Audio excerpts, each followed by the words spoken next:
Avoid करना, मैं पहले कह रहा हूँ। मैं ऑनेस्ट हूँ अपने काम को लेकर, मैं ऑनेस्टी सीख भी करता हूँ, ठीक है।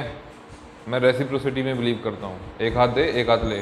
ड्रामा हुआ उसके बाद मैं अपसेट, फिर वही इन बिटवीन द लाइंस, जैसे बुक लिखी होती है ना, जैसे बुक पढ़ते हो बिना समझ के, वैसे ही पढ़ाऊँगा, फिर पूछना कुछ। ऑलराइट, जो हो गया सो हो गया।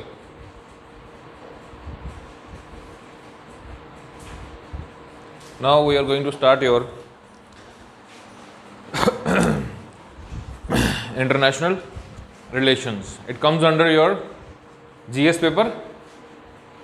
GS paper, जोर से बोल, 2. All right.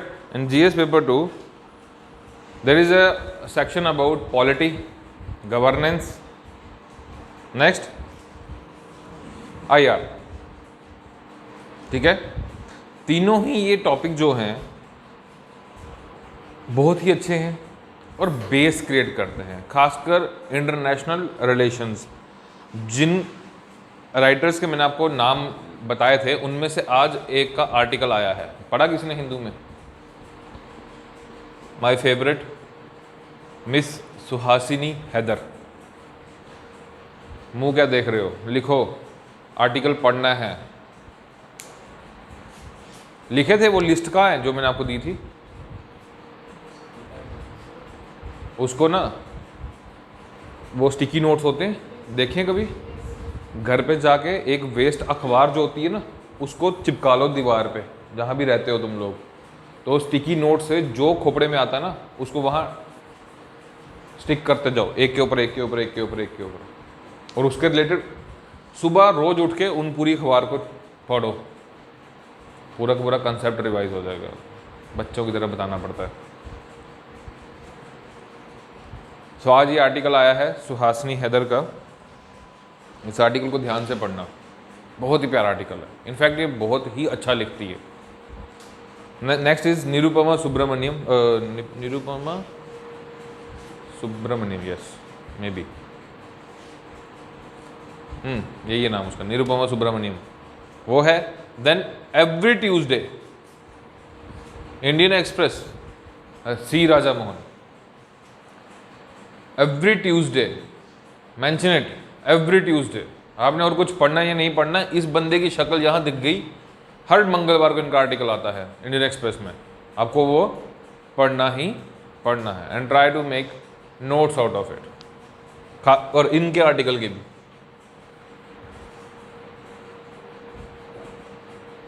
ठीक है। देन अमिताभ मट्टू,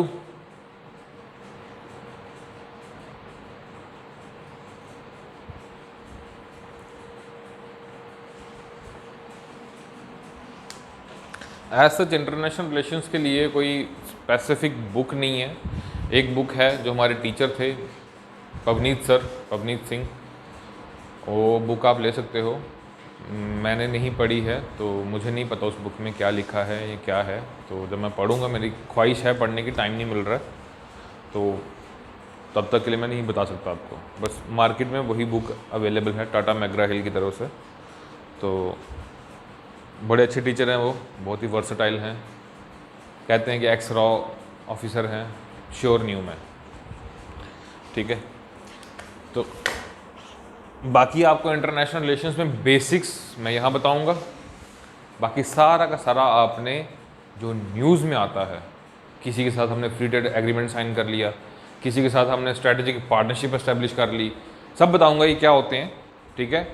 उन सबको आपने, जैसे मैं बार बार बोलता हूँ कि लूज शीट्स पे काम करो।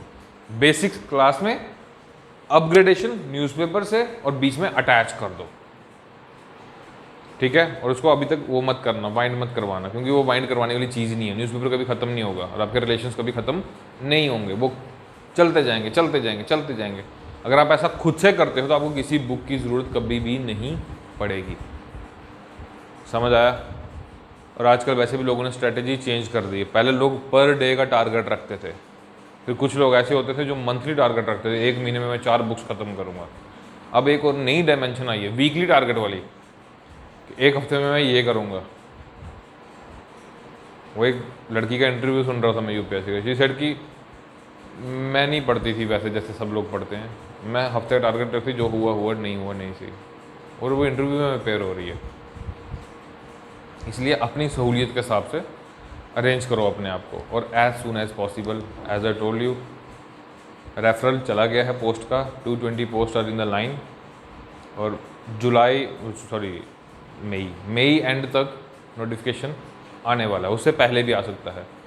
और जहाँ तक मेरा आइडिया है, जुलाई या फिर अगस्त में आपका प्री होगा, ज़्यादा से ज़्यादा सितंबर। So you have approximately 100 to 120 days. 100 से 120 दिन आपके पास, खींच के 3 महीने, 3.25 महीने। सोच लो क्या करना है, और फॉर्म सब भरेंगे। 2025-26 में देंगे अटैम्प्ट, वो कभी नहीं आएगा। जिस तरह से टेम्परेचर के हाल हैं, अगले साल पता नहीं ज़िंदा बचोगे कि नहीं बचोगे। ठीक है, फॉर्म सब भरेंगे। जिसका कोई डॉक्यूमेंट मिसिंग है, आगे पीछे है, जो भी है वो अरेंज कर लो, फॉर्म भरो, एक्सपीरियंस इट फर्स्ट कि कैसे सेटअप होता है, उन 2 घंटों में दिमाग कैसे काम करना चाहिए बताया जाएगा, टेक्निक्स बता दूंगा। और मोस्ट प्रोबेबली मेरी यही कोशिश रहेगी कि आपका प्री क्वालिफाई करवा दूँ, और मैं अपनी तरफ से एक एश्योरिटी दे सकता हूँ आप लोगों को कि हो जाएगा। बस maintain the decorum and don't do this blabbering things, okay. और avoid phone, again and again I am saying, avoid phone as much as you can, okay.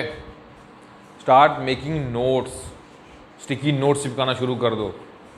जो भी दिखता है उसका, जो भी इंपॉर्टेंट लगता है पूछो, क्वेरी करो, डाउट्स क्लियर करो। जेकेपीएससी का प्रीलिम्स कोई ज़्यादा बड़ी बात नहीं है, इसके लिए आपको मतलब स्टैटिक नॉलेज से भी हो जाएगा, बस अंडरस्टैंडिंग होनी चाहिए।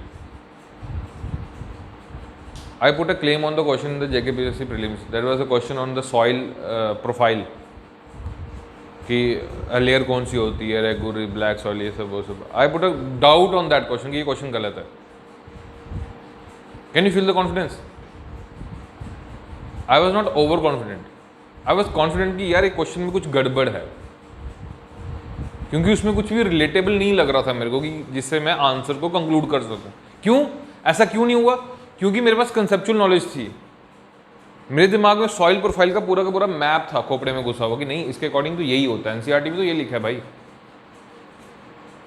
And then I asked invigilator कि सर मुझे जेकेपीएससी के मेंबर से मिलना है। बोला इसमें भी डाउट है? यूनिवर्सिटी के पेपर में तो डाउट होता है, इसमें भी डाउट है क्या? मैंने कहा हाँ है। और मुझे लगता है शायद उसकी ग्रेस मार्किंग हुई है, वो किसी को पता ही नहीं चला उस क्वेश्चन के बारे में कि वो क्वेश्चन गलत था, या शायद मेरे को नहीं पता चला, बट मुझे लगता है उसकी ग्रेस मार्किंग हुई होगी या कुछ भी हुआ होगा। वो CSET में किए थे। बाकी जो भी आर्टिकल आएगा वो मैं सर को फॉरवर्ड कर दूंगा लिंक, आप लोग उसको रीड कर लेना, ठीक है। इंटरनेशनल रिलेशंस में हम लोग रिलेशंस चेक करते हैं अपना इंटरनेशनल कम्युनिटी में विद रिस्पेक्ट टू इंडिया, क्योंकि हम इंडियन सिटीजन हैं, हमें फ़र्क पड़ता है इंडिया कैसे ताल्लुकात रखता है, जैसे हमें फ़र्क पड़ता है कि हमारी फैमिली कैसे ताल्लुकात रखती है पड़ोसी के साथ। सबसे पहले तो कौन आता है? पड़ोसी। तो इंडिया के पड़ोसी कौन कौन है बोलो? पाकिस्तान, अफगानिस्तान। ये अफगानिस्तान इंडिया का पड़ोसी कैसे हो गया? कहाँ?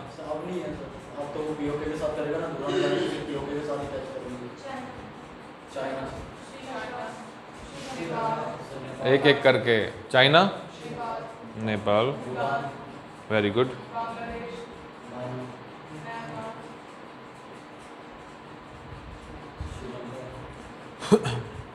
क्या? म्यांमार, श्रीलंका, यस, मालदीव्स, और है कोई? मैप देख रहा है? देख रहे हो मैप? मैप वर्क करते हो आप घर पे जाके? क्या करते हो मैप वर्क? एटलस लिया होगा सबने, ऑक्सफोर्ड का स्कूल एटलस। है ना, देखा है कभी? पेज नंबर 84 पे किसका मैप है?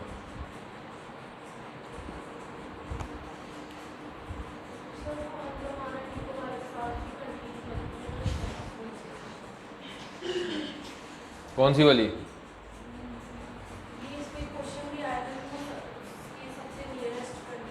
हाँ, कौन सी है? थाईलैंड है या Sumatra? Sumatra island of Indonesia. बोलो, थाईलैंड।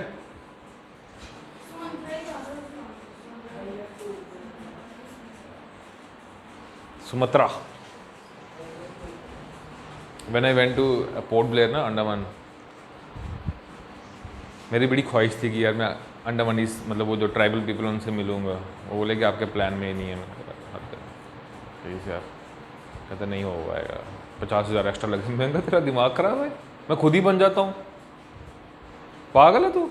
पत्ते तो लगाने हैं और क्या करना है। हंसो मत, ठीक है। सो इंटरनेशनल रिलेशंस में हम पहले करेंगे बात किसकी? इंडिया की, उसके नेबर्स के साथ। और मोस्टली हमने ये सारे के सारे सिक्योरिटी इश्यूज में कवर कर लिए हैं, ठीक है। अब हम बात करेंगे इनकी इंटरनेशनल स्टैंडिंग्स के हिसाब से क्या एग्रीमेंट साइन होते हैं। अगर हमारा किसी के साथ कोई बॉर्डर है तो उस बॉर्डर पे हमने पीस कैसे मेंटेन करके रखा हुआ है, ठीक है। बॉर्डर आउटपोस्ट कौन रेगुलेट करता है, और उनके बीच में क्या डिस्प्यूट्स हुए हैं और क्या डिस्प्यूट्स चल रहे हैं। जैसे मोस्टली डिस्प्यूट्स हमारे किसके साथ रहते हैं? कहाँ गया? नेपाल और म्यांमार। बांग्लादेश के साथ भी है, लेकिन अब टेरिटोरियल डिस्प्यूट नहीं रहा, एथनिक डिस्प्यूट्स हैं कि भाई बांग्लादेशी इंडिया में आ रहा है, NRC CAA जो भी है उसका डिस्प्यूट चल रहा है, ठीक है। मालदीव्स तो हमारा ही पैसों से पलता है। अभी वहाँ पे क्या चल रहा है? मालदीव्स बहुत इंटरेस्टिंग हो चुका है। अभी वहाँ पे इंडिया आउट प्रोटेस्ट चल रहे हैं, India get out, Abdulla Yameen and all party, ठीक है। Then Sri Lanka, this time Sri Lanka is very much important, totally bankrupt हो चुका है, डिफॉल्ट डिक्लेयर कर दिया उसने अपने आप को कि मेरे पास है ही कुछ नहीं, ठीक है।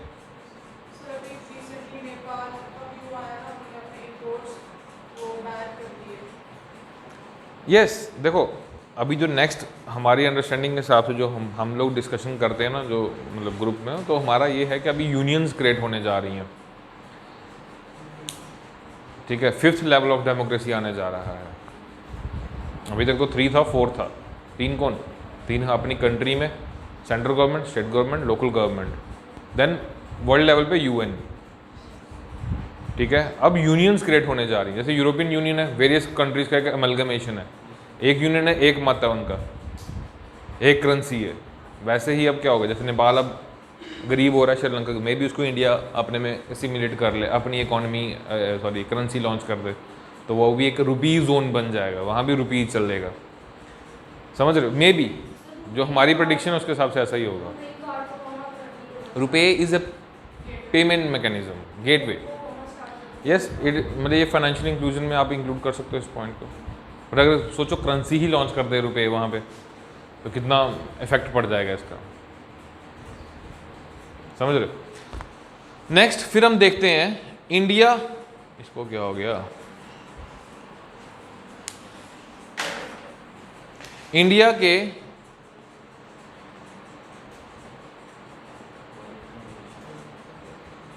bilateral relationships with other countries. They are not neighbors, they are not immediate neighbors of India, but they are important for India. Total there are 190 something countries are there. हम लोग सबके साथ bilateral relations establish नहीं कर सकते, हम उन्हीं से करेंगे जहाँ से हमें कुछ मिलेगा। तो इनमें कौन कौन सी कंट्री आती हैं? USA, UAE, ठीक है, जापान, रशिया, चाइना, चाइना नहीं, चाइना तो इसी में आ गया बेवकूफ़, ऑस्ट्रेलिया, UK, फ्रांस, जर्मनी, जो भी है सारा इसी में आ जाएगा, क्योंकि इनके मिनिस्टर और हमारे मिनिस्टर आपस में अक्सर मिलते जुलते रहते हैं, चाय पकौड़ा खाते रहते हैं। So they are important for us, ठीक है। यहाँ पे मैं आपको बेसिक्स दूंगा हर एक कंटेक्स्ट के। बाकी बायलैटरल रिलेशनशिप्स में डेप्थ में जाना वो आपका काम है। मैं आपको फिर बोल रहा हूँ कि मैंने आपको एक कंटेक्स्ट देना है कि ऐसा इंडिया की जो फॉरेन पॉलिसी थी वो इस डायरेक्शन में क्यों गई और इसका हिस्टोरिकल बैकग्राउंड क्या है, ताकि आप लोगों को एक बेसिक्स रहेगा कि खोपड़े में कि उस टाइम पे क्या चल रहा था। ठीक है। उसके बाद बायलैटरल रिलेशन, जैसे अभी मैंने अगर वेस्ट एशिया की बात की, मैंने पूरे वेस्ट एशिया में आपको बताया कि क्या हुआ बैकग्राउंड में, कैसे इजराइल क्रिएट हुआ, कैसे पैलेस्टीन का इशू और इजराइल के इशू की वजह से इंडिया ने कभी भी इजराइल को फुल फ्लेजली सपोर्ट नहीं किया। ठीक है, वो बताऊंगा। लेकिन उसके बाद इंडिया और इजराइल के बीच में आज क्या चल रहा है वो आपका काम है ढूंढना, क्योंकि वो करंट पे बेस्ड है। PM Modi was the first PM who went to Israel. ठीक है, फुल डिप्लोमेटिक चैनल्स हमारे अभी 25 साल हुए हैं चलते हुए, 92 में इस्टेब्लिश हुआ था। तो इस तरह से आपको इसको कैसे करना है, मेंटेन करना है। ठीक है, बाकी डाउट्स वगैरह और वैसे भी करंट के टाइम पे तो मैं सारा कुछ एक्सप्लेन कर ही देता हूँ। ठीक है, बाकी टेक्निकल टर्म्स आपको खुद लिखनी है। अगर मैं वो समझाने लग गया तो फिर ये कोई खत्म नहीं होगा। सो आवर फर्स्ट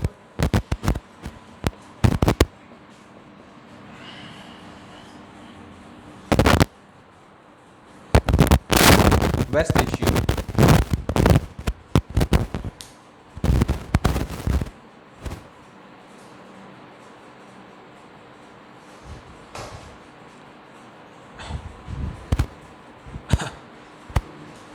सबसे पहले तो हम बात करेंगे, ये बताओ ये क्या है। Very good. सबसे बड़ा कॉन्टिनेंट किस बेस पे, एरिया वाइज और पॉपुलेशन वाइज? और पॉपुलेशन वाइज भी, क्योंकि दो महारथी यहीं पे रहते हैं, चाइना और वेले लोग, काम ही कोई नहीं है, लगे हुए हैं। अब एशिया का जो एक एक्सटेंट है, मतलब टेरिटोरियल एक्सटेंट, जैसे इंडिया की एक बाउंड्री है north to south, east to west, वैसे ही एशिया की भी एक बाउंड्री लाइन होगी। वो बाउंड्री लाइन कहाँ तक है, वो बाउंड्री लाइन तक कहाँ तक है, ध्यान याद रखना इस टर्म को। सुना है इसके बारे में?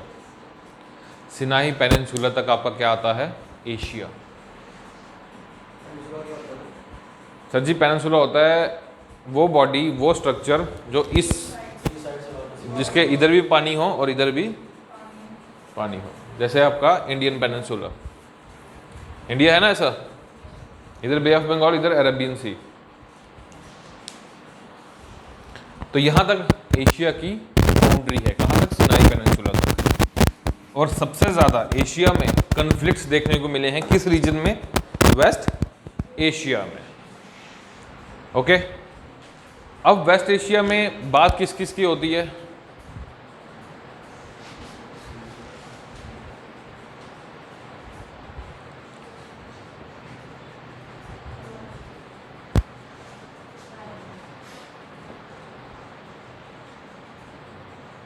और अरब नेशंस जो भी बाकी बचते हैं, यूएई, ओमान, फलाना डमकाना, बेसिकली वो मिडिल ईस्टर्न कंट्रीज हम बोलते हैं उनको, है ना।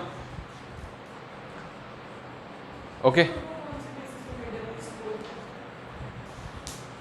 यार, वो ईस्टर्न पार्ट का एक मिडिल पॉइंट था, बस ऐसे ही, इसीलिए थोड़ा रेफरेंस देते हैं उसको। एज सच कोई मिडिल ईस्ट कहीं कुछ कंक्रीट नहीं मिलता है ना।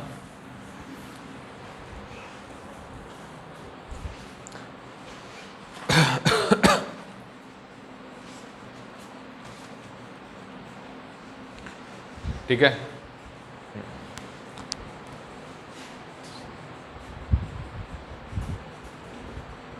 सबसे पहले बात करेंगे हम कि प्रॉब्लम क्या है, प्रॉब्लम का ओरिजिन क्या है। यहाँ वेस्ट एशिया में अगर कन्फ्लिक्ट्स हो रहे हैं, आज भी हमें देखने को मिलता है पैलेस्टीन और इजराइल के बीच में, what's the origin behind that, ऐसा क्यों हुआ कि ये इजराइल और पैलेस्टीन का जो डिस्प्यूट है वो चल रहा है। जैसे इंडिया और पाकिस्तान के डिस्प्यूट के लिए कौन रिस्पॉन्सिबल है, सेम इनके डिस्प्यूट के लिए कौन रिस्पॉन्सिबल है, बस इस चीज को ध्यान में रखना, अभी आप भूलोगे नहीं। अब सुनने का है, हुआ क्या कि आपको पता है कि यूरोप में रेनेसेंस फैला, जिसमें लोगों ने क्या किया, क्वेश्चन करना शुरू किया, you fools tell us the truth. उसका रिजल्ट क्या देखने को मिला हमें? Industrial revolution. ठीक है, स्टील, इंडस्ट्रियल रेवोल्यूशन की बैकबोन है स्टील। अगर स्टील नहीं होगा तो आपका स्ट्रक्चर नहीं बनेगा, तो steel is the backbone of the industrial revolution. ठीक है, इस इंडस्ट्रियल रेवोल्यूशन ने क्या क्रिएट किया? इसने क्रिएट किया मार्केट इकोनॉमी। अरे भाई यूट्यूब पे आ जाएगा पूरा का पूरा, सुन लो पहले सुन लो। मार्केट इकोनॉमी, इसका सबसे बड़ा फायदा क्या था कि आपको जो भी चीज़ आप बनाओगे उसके लिए आपको क्या मिलेगा? सबसे बड़ा फायदा इसका क्या हुआ? इसने एक नया स्ट्रक्चर क्रिएट किया, दैट इज कैपिटलिज्म। किसके अगेंस्ट खड़ा किया इन्होंने?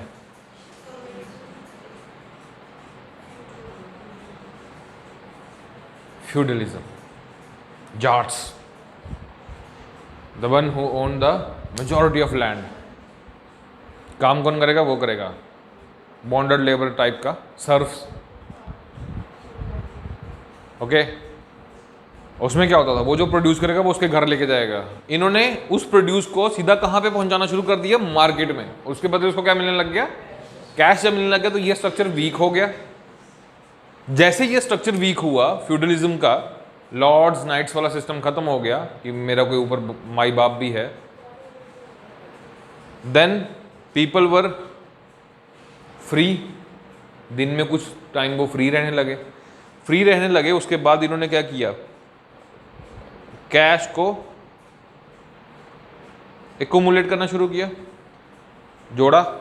कैश एक्यूमुलेट करने, इनके पास means of transport and communication भी आ गए। ये लोग इधर उधर मूव करने लग गए। जैसे ये लोग मूव करने लगे तो इन्होंने बोला कि भाई साहब हम लोग आजकल ना कैश में कर रहे हैं ट्रांजैक्शन सारा का सारा, हम नहीं जाते लॉर्ड शॉर्ट के पास। तो जो बाकी जगह पे जहाँ पे फ्यूडलिज्म चल रहा था, इन्होंने वहाँ के लोगों को क्या बोला कि तुम भी मार्केट के चक्कर में पड़ जाओ, तुम भी जो कॉटन लेकर आते हो सीधे सीधे टेक्सटाइल इंडस्ट्री में चले जाओ, बोलो तुम्हें पैसा देंगे, इनके चक्कर में मत रहो। इसने वहाँ पे क्या क्रिएट किया? एक लोगों के अंदर कॉन्शियसनेस क्रिएट किया कि हम लोगों के पास एक और ऑप्शन भी है, हम लोगों के पास एक और ऑप्शन भी है। जैसे ही लोगों को ये पता चला, then people started demanding answers, क्योंकि लोग फ्री हो गए। लोग एक लेवल ऑफ सब्जुकेशन से फ्री हो गए। जैसे वो लोग फ्री हुए, दे डिमांडेड आंसर कि अरे तुम तो बोले थे कि जो है सन जो है वो घूमता है, बताओ प्रूफ क्या है? गलीलियो गलीली ने टेलीस्कोप देख के बोल दिया कि नहीं भाई साहब ऐसा नहीं है, नॉट पॉसिबल, बेवकूफ़ बना रहे हैं। Then they demanded answers. शुरू में बहुत तकलीफ हुई, जैसे आंसर मिलने लगे उन्होंने थ्योरीज एक्सप्लेन करना शुरू कर दी। University of Padova in Italy was the first university where the academic excellence centres were established. समझ रहे हो? ठीक है, इंडस्ट्रियल रेवोल्यूशन को और हवा मिली, इंडस्ट्रियल रेवोल्यूशन को और हवा मिली। लेकिन इंडस्ट्रियल रेवोल्यूशन उस टाइम तक था किस कंट्री में? ब्रिटेन में। जैसे ही ब्रिटेन का राइज हुआ इंडस्ट्रियल पावर, ठीक है, इसको कॉपी किया एक और कंट्री ने, दैट वाज फ्रांस। ब्रिटेन और फ्रांस दोनों भाई भाई बन गए। पहले लड़ते थे जानवरों की तरह, उसके बाद ये लोग भाई भाई बन गए। जैसे इंडिया में उन्होंने एक पैक्ट साइन कर लिया, बैटल ऑफ वांडीवॉच के बाद फ्रांस चुपके से पौंडीचेरी, माहे, यनम वाले एरियाज में बैठ गया जाके, और वहीं से सप्लाई करने लग गया। ठीक है, लेकिन ब्रिटेन ने पूरी की पूरी टेरिटरी को कॉन्कर कर लिया। जस्ट इमेजिन कि ऐसा क्या हो गया उन दोनों के बीच में कि वो दोनों अपनी अपनी टेरिटरी को संभालने लग गए, कि ब्रिटेन इतना बड़ा वो बन गया और वो छोटे से ही खुश हो गया। ऐसा उसने बोला कि तू यहाँ के लिए मत सोच, मैं तेरी हेल्प करूँगा भाई, तू टेंशन मत ले। सो ब्रिटेन एंड फ्रांस अलाइड, मेरे अलायंस।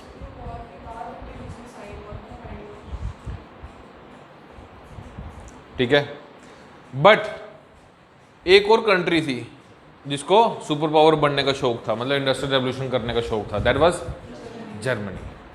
ऐसा क्यों? क्योंकि जर्मनी के पास क्या था? रिसोर्सेज थे, मैन पावर था, सेम टेम्परेचर है जैसा ब्रिटेन में है, टेम्परेट जोन है, टेक्नोलॉजिकल माइंडसेट है इन लोगों का। जितना भी इंजीनियरिंग, लैंड ऑफ आइडियाज़ बोलते हैं जर्मनी को, लैंड ऑफ इंजीनियरिंग आइडियाज़ बोलते हैं। फोर्ड जो पहली गाड़ी थी वो जर्मनी ने ही बनाई थी, एल्बर्ट आइंस्टीन।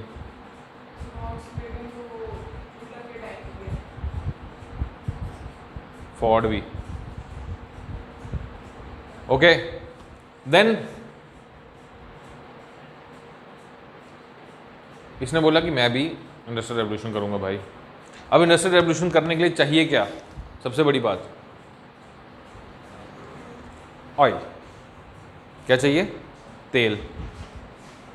तेल लेने के लिए इनको किससे बात करनी पड़ी उस टाइम पे? ऑटोमन्स, जो कि ऑटोमन एम्पायर था। आज आपका जो मिडिल ईस्ट है सारा का सारा ऑटोमन एम्पायर ही था, including northern Africa, Libya, Egypt, ये सब। इन्होंने ऑटोमन्स को बोला कि भैया आप हमें तेल दो, हम आपको पैसा देंगे, टेंशन मत लेना, सब मिलेगा। लेकिन उससे पहले ब्रिटेन और फ्रांस जो थे वो बैठे हुए थे, कहाँ पे? अपनी कॉलोनीज़ बनाकर। उनको गुस्सा आ गया कि अरे ये कल का छोकरा हमारे स्फीयर में घुस रहा है, वो भी ऑटोमन्स के साथ डील कर रहा है तेल में, ये नहीं होने पाएगा, ये गलत बात है, ऐसा नहीं होता है, ये गलत बात है। इसी के राइवलरी के चलते क्या हुआ? World war 1। और जर्मनी तो आपको पता ही है, जर्मनी की बड़ी ज़्यादा हेल्प हुई। ऑस्ट्रिया, हंगरी, ऑटोमन्स ये सब एक साइड थे, और ब्रिटेन, रशिया एंड फ्रांस और ऑन द अदर साइड। और यूएस भाई साहब उस टाइम पे मतलब आर्म्स और एम्यूनिशन बनाया जा रहा था, उसको बस मार्केट चाहिए थी किसी तरीके से बेचने के लिए, तो उसने मार्केट को इस्तेमाल किया, वर्ल्ड वॉर 1 की जो टेरिटरीज थी उनको यूज़ किया, और इसने ब्रिटेन और फ्रांस को सप्लाई करना शुरू कर दिया हथियार। इसी बीच जर्मनी ने क्या किया कि एक हथियारों से लैस यूएस के एक शिप को उन्होंने अटैक मार के उड़ा दिया। भाई बनता था, तुम अगर दुश्मन को सप्लाई कर रहे हो तो मरेगा वो। अब यूएस गवर्नमेंट का शिप उड़ा है, तो ये अटैक किस पे हो गया? उनकी, और किसी की सॉवरेनिटी पे अटैक हो तो वो उसके लिए एक एग्रेशन होता है, एग्रेशन ऑफ वॉर। तो that country can also declare war against other party. जैसे कारगिल के टाइम पे they cross the line, they cross the line and entered the territory of India. India said कि it is an attack on our, हमसे बिना पूछे आए हैं और हम sovereign nation है, हमसे बिना पूछे कोई अंदर नहीं आ सकता, और वो forcefully आए हैं, तो it's attack on our sovereignty, तो इसलिए हम भी रिटेलिएट करेंगे।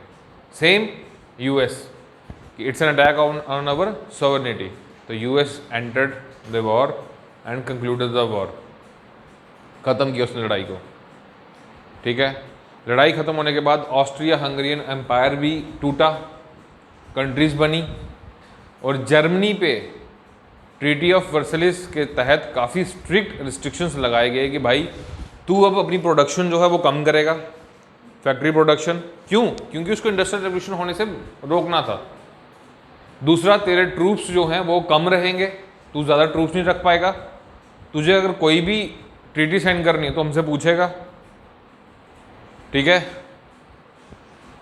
जर्मनी ने बोला है तो ज़ाती, लेकिन कोई बात नहीं, हमारा पापा आ रहा है, तुमसे बदला लेगा बाद में, मेरे कर्ण अर्जुन आएंगे, हम छोड़ेंगे नहीं तुम्हें। ठीक है, बट सबसे ज़्यादा प्रॉब्लम्स किसके लिए हुआ? ऑटोमन्स को। इट वॉज एन एम्पायर, और इस एम्पायर को उन्होंने तोड़ा क्यों? ब्रिटेन और फ्रांस बड़े ही चालू थे। उन्होंने क्या बोला? उन्होंने बोला कि भाई साहब ऑटोमन्स अब लड़ाई के चलते काफ़ी ज़्यादा वीक हो गए हैं, ये लोग अपने आप को प्रोटेक्ट नहीं कर सकते, और जो खुद को प्रोटेक्ट नहीं कर सकता, इनके पास तो इतना बड़ा क्या है, रिसोर्स, ये इसको कैसे प्रोटेक्ट करेंगे? तो इसीलिए हमें क्या करना चाहिए, हमें इनको प्रोटेक्ट करना चाहिए। हमें इनको क्या करना चाहिए, प्रोटेक्ट करना चाहिए, इनके रिसोर्स को। ऑटोमन्स का कोई लेना देना नहीं था, उन्होंने बस ऑयल को प्रोटेक्ट करना था किसी तरीके से, ताकि सप्लाई उनके तक मेंटेन रहे। समझ आया? पॉइंट समझ आया? एंड देन दे सेड कि सर हम लोग क्या क्रिएट करने जा रहे हैं, मैंडेट्स, कॉलोनीज नहीं, colonies are different, mandates create करने जा रहे हैं सर। हम जो ऑटोमन एम्पायर की जो कंट्रीज हैं उनको आपस में डिवाइड करेंगे और उनकी प्रोटेक्शन का जिम्मा हमारा। समझ आया? मैंडेट्स का समझ आया? लिखना था, लिख लिया।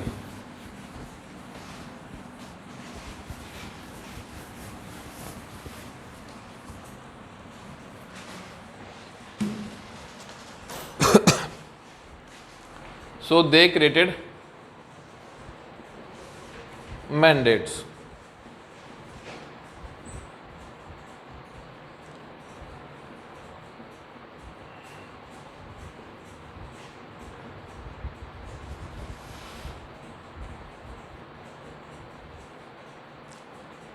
Jordan.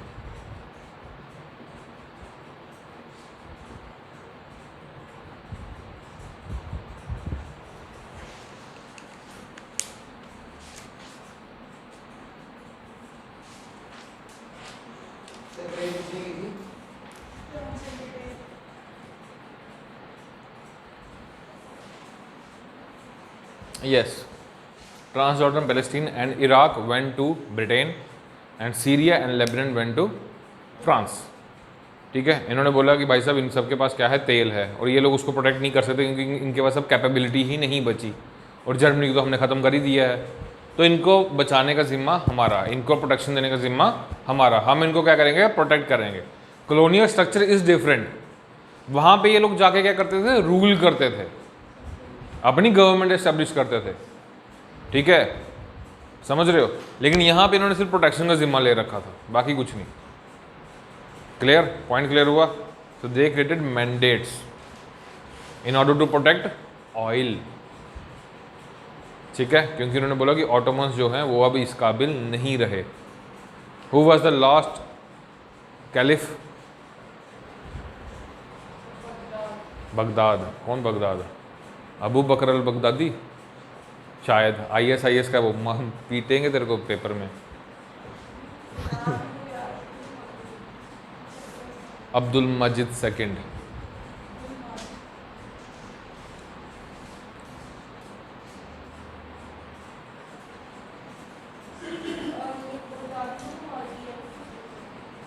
अब उसका कज़न है जो नया है। तू क्यों हंस रहा है?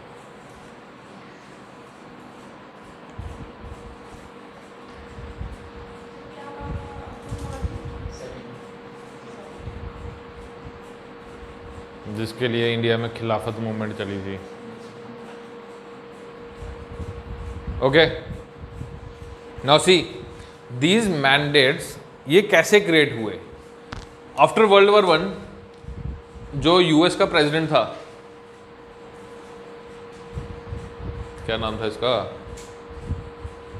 Woodrow Wilson, he came with 14 point agenda. इसने इस एजेंडे में किस चीज की घोषणा की? League of Nations. League of Nations जो आगे जाके आपका क्या बनता है, UN।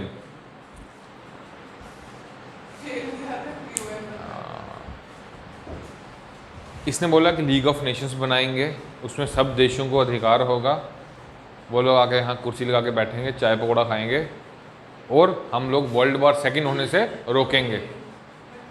उसी बीच ब्रिटेन और फ्रांस ने बोला कि वर्ल्ड वॉर 2 होगी फिर भी ऑयल पे ही होगी सर, रिसोर्सेज पे ही होगी, और ऑटोमन के पास ही सबसे बड़ा रिसोर्स है, लेकिन उनके पास प्रोटेक्शन का जिम्मा नहीं है, मतलब वो लोग अपने आप को प्रोटेक्ट नहीं कर सकते। तो हम चाहते हैं लीग ऑफ नेशंस में हमारी ये डिमांड है कि हमें मैंडेट्स बनाने का मौका दिया जाए ताकि हम इनको प्रोटेक्ट कर सकें और आगे आने वाली लड़ाई को रोक सकें। अब समझ आया मैंडेट्स क्यों बनाए गए? आपको शायद याद होगा 2020 में लॉकडाउन में लेबनान में एक ब्लास्ट हुआ था, वो शिप में, बेरूट में, याद है? उसके अगले दिन ही फ्रांस का प्रेसिडेंट वहाँ जाता है, एमेनुएल मैक्रोन, याद आया? वो क्यों गया था? उनका हिस्टोरिकल टाई अप है, वहाँ पे लोग फ्रेंच बहुत बोलते हैं, वो फ्रांस में उनको बहुत सारे लीगल राइट्स भी अवेलेबल हैं लेबनान के लोगों को। सो ही वेंट टू लेबनान, उसने वहाँ जाके लोगों को प्रॉमिस किया कि टेंशन मत लो, मैं हूँ। समझ आया? ठीक है, मैंडेट्स तक बात क्लियर होगी? ठीक है, ऑयल की प्रोटेक्शन का जिम्मा इन्होंने ले लिया। Therefore, British became mandatory power of Palestine, Iraq and Transjordan. ठीक है, ओके? अरे क्या रिपीट करना, यही तो है जो बनाया है। क्या है? सर ने लिखवाया, सर बेवकूफ़ है, सर ने बोला कि दे। हाँ तो फिर और क्या है?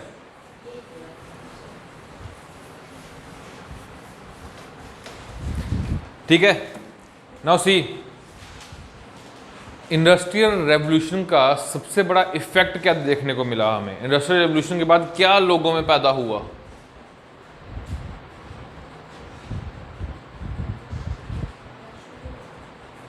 Of course nationalism. जब फ्यूडल स्ट्रक्चर टूटा और लोगों ने बोला कि हमारा जिम्मा इनको सेफ करना नहीं है, इनकी सेवा करना नहीं है, भाई हमें भी कुछ चाहिए। हमें क्या चाहिए? वेरी गुड, बदतमीज जो नेशनलिज्म की बात चल रही है। रिसोर्सेज क्या करेंगे वो लेके? राइट्स चाहिए हमें, जस्टिस चाहिए, लिबर्टी चाहिए, इक्वलिटी चाहिए, फ्रेटर्निटी चाहिए, ड्रामाबाजी नहीं चाहिए। और नेशनलिज्म के लिए उन्होंने क्या बोला कि हम लोग क्या करने, अपना क्या क्रिएट करने जा रहे हैं? Nation states. और मैंने आपको पहले ही बताया है, nationalism all about mass uprising और mass consciousness, mass movement. India में नेशनलिज्म कब पेस पकड़ता है? When Gandhi went to jail first time after the Chauri Chaura incident, because that was the main point for the people कि किसी और ने उनकी गलती का जिम्मा अपने सर पे लिया। देन लोगों को लगा कि नहीं, सैक्रिफाइस का मतलब ये होता है। सैक्रिफाइस का मतलब किसी को मार रहे हैं, खुद को मिटाना नहीं होता। सैक्रिफाइस का मतलब होता है कि किसी और की गलती के लिए अपने पे ले लो। चोरी चोरी का गांधी ने क्या बोला? गवर्नमेंट ने बोला कि वायलेंस हो गया, गांधी बोला कि मैंने तो नॉन वायलेंस बोला था, तो लोगों ने फिर भी वायलेंस किया है, so I am responsible for this, क्योंकि मेरी मूवमेंट को लोग समझ नहीं पाए, तो please put me in the jail. Gandhi was very चालू आदमी, गुजराती, फ़ायदा कैसे लेना उनको पता है, और वो पढ़ा लिखा, ऊपर से वकील। तो लोगों को लगा कि नहीं यार, ये बंदा हमारे लिए जेल चला गया, अरे यही है हमारा सोलमेट इंडिया का, तो फादर ऑफ नेशन यही है। तो लोगों के अंदर एक कॉन्शियसनेस पैदा हुआ कि हमें एक सपनों का भारत का जो बता रहा है वो यही आदमी है। इसने क्या बोला कि हम भारतवासी हो, तुम क्या हो, तुम्हें आज से क्या करना है? What is swaraj? Exactly, self rule. आगे इसका गांधी की भाषा में क्या मतलब था? It's a very important question, ये मेंस में पूछा जाता है, in fact in interview also. There was two swaraj, one swaraj was of Tilak, Bal Gangadhar Tilak, ठीक है, swaraj is my birth right and I shall have it. And एक स्वराज बापू का था। बापू क्या बोलता था? बापू बोलता था, वन सेकेंड, हेलो हेलो, मैं क्लास ले आना, बात करना फोन। बापू क्या बोलता था? बापू बोलता था कि you Indians close your eyes, just imagine, see the level of that guy, close your eyes and imagine yourself as free. आप इमेजिन करो कि आप लोग फ्री हो, लोगों ने क्या बात है, ठंडी ठंडी ब्रीज चल रही है, सर हम फ्री हैं। देन ही सेड कि तुम्हारा तुम पे खुद का, यही है स्वराज का मतलब सर जी। ना जस्ट इमेजिन कि पहले इंडियन आइडेंटिटी से पहले उसने उन लोगों को दिमाग में ही, उनकी सोच में ही फ्रीडम दे दी। समझ रहे हो? उनके खोपड़े में, कॉन्शियस में, उनकी सोच में, उनके जहन में ये बात डाल दी कि तुम लोग क्या हो, फ्री हो। जस्ट इमेजिन फॉर 5 मिनट्स कि यू आर फ्री। जब लोगों ने उस चीज़ को एक्सपीरियंस कर लिया कि हम फ्री हैं, किसी ने इमेजिन ये क्योंकि मैं पी रहा हूँ, किसी ने बोला मैं अपनी गर्लफ्रेंड के साथ घूमने जा रहा हूँ, कोई बाग में बैठा है, कोई पार्क में बैठा है, कोई समोसे खा रहा है, जस्ट फ्री। लोगों ने अच्छा ऐसा होता है फ्रीडम? उसने हाँ, उसने करना क्या पड़ेगा, मर जाओ, डू और क्या बात है चचा, तुम बचा गए हमें। Then people died just for that guy। क्यों? India has been created on 15th of August 1947, but idea of India was long in the vision of our। इसलिए पूछते हैं ना मेरे से, एक वो RSS वाला था, उसने बोला कि यार गांधी बेवकूफ़, उसकी वजह से ये हो गया वो। मैंने कहा इधर आ, मैंने उसको गले लगाया, मैंने कहा तेरी इग्नोरेंस की वजह से ही ना मैं ज़िंदा हूँ। तू बेवकूफ़ है इसलिए मैं समझदार हूँ, तू समझदार होता तो मैं शायद इतना समझदार नहीं होता। थैंक यू ज़िंदा रहने के लिए। 10-20 साल ऐसे ही रहना तब तक मैं भगवान बन जाऊँगा तुम लोगों के लिए। वो अब मुझसे बात ही नहीं करता है। पॉइंट समझ आया? ठीक है। नाउ सी, इस नेशनलिज्म का हर लोगों के अंदर एक कॉन्शियसनेस पैदा हुआ। समझ रहे हो? हर एक के अंदर एक जिज्ञासा पैदा हुई कि हमें क्या चाहिए, अपना खुद का। ऐसी ही एक कम्युनिटी थी यूरोप में जिसने बोला कि हमें क्या चाहिए, अपना। अब समझ आ गया? इन्होंने बोला कि हमें भी अपना क्या चाहिए, देश। नाउ सिंपल एग्जांपल, सिख पहले नहीं था इनके आइडिया में, इनके जहन में कभी भी ये चीज़ आई ही नहीं। कब आई? जब इनके पास क्या आ गया, जब इनको पैसा आ गया, जब ये लोग सेल्फ सफिशिएंट हो गए, जब इनके गुरुद्वारे में 24 घंटे लंगर लगने लग गया, तब इन्होंने बोला कि नहीं यार, अब हम इतना अच्छा काम कर रहे हैं, बाकी वाले बेवकूफ़ हैं, वो आपस में लड़ रहे हैं, तो वो मस्जिद के बाहर स्पीकर बजा रहा है, हम हनुमान चालीसा बजा रहे हैं, हमें क्या है, हमारी गुरुबाणी तो 24 घंटे चलती है, तो हमें अलग चाहिए भैया, हम नहीं रह सकते तुम्हारे साथ। समझ रहे हो? Same is the case with them. Rich people, they benefited from the war and then they demanded in the wave of nationalism कि सर हमें भी अपना क्या चाहिए, देश चाहिए। क्योंकि हमारी रिलीजियस बुक में एक जगह का मेंशन है, और वो जगह कौन सी है सर? क्योंकि हैं तो ये सारे Abrahamic religions, Islam, Judaism and Christianity, पापा तो सबका एक ही है, same culture, school cap and all that. Even they share their holy sites also, Al Aqsa Mosque। हाँ वही ना, temple mount. Then they said कि हम लोग कहाँ से बिलोंग करते हैं, फिलिस्तीन से। हम लोग यहाँ गलती से आ गए यूरोप में, ठंडी ठंडी हवा खाने आए थे, अब हमें वापस जाना है। अब हमें कहाँ जाना है, वापस जाना है। कहाँ? अपने घर, घर वापसी करनी है। And they started migrating towards Palestine. Now ये तुम्हारी वर्ल्ड हिस्ट्री का टॉपिक है। अरे भाई देखो, वॉर किस लिए लड़ी जाती है? कैपिटलिस्ट को सेटिस्फाई करने के लिए, उनके प्रॉफिट्स को सिक्योर करने के लिए। तो ऐसा ही समझ लो, पीछे से जो पावर थी, जो पैसा चला रहे थे, वो यही लोग थे। और जब उनको लगा कि जर्मनी अब रहने लायक नहीं बचा है, वीक हो चुका है, तो they demanded their own state कि हम अपने हिसाब से रहेंगे, हम तुम्हारे साथ नहीं रहेंगे। समझ आया? Distinctive culture, distinctive identity and पैसा। Sikhs same warrior class, they can manage their own army. Sikh लोग अपनी आर्मी खुद मैनेज कर सकते हैं, because they are the warriors. Mughal के साथ डायरेक्ट कन्फ्रंटेशन करने की हिम्मत उन्हीं में थी। उनके बच्चों को उनके सामने मार देते थे, उनके हार्ट को निकाल करके मुंह में ठूस देते थे, just accept Islam otherwise I will kill you. हो गया तो मार दे, मरना तो है ही, बट मैं एक्सेप्ट नहीं करूँगा। दिस थिंग हैपन, मैं अपने मुंह से नहीं बोल रहा हूँ। सिख हिस्ट्री पढ़ोगे तो आपको समझ आएगा। इनफैक्ट आपकी ये मॉडर्न हिस्ट्री में भी आते हैं ये कुछ रेफरेंसेस। इकोनॉमिक सुपर पावर, अच्छे लोग थे, एंड इनका एक लीडर मिल गया इनको, क्या नाम था इसका, यस, थियोडोर हर्जल। ये बोला कि हम एक अपनी मूवमेंट स्टार्ट करने जा रहे हैं, that was Zionism. What was the movement? Zionism. Zionism is basically a political movement, like जिसको हम बोलते हैं Khalistani movement. It was a political movement, ठीक है। और उन्होंने क्या बोला, इनका टारगेट क्या था कि खालिस्तान बनाना है। Same is the case with Zionism. इन्होंने क्या बोला कि हमें अपने एंशियंट साइट जो कि जायन है वहाँ पे जाना है, जिसको ये टेम्पल माउंट बोलते हैं पैलेस्टीन में।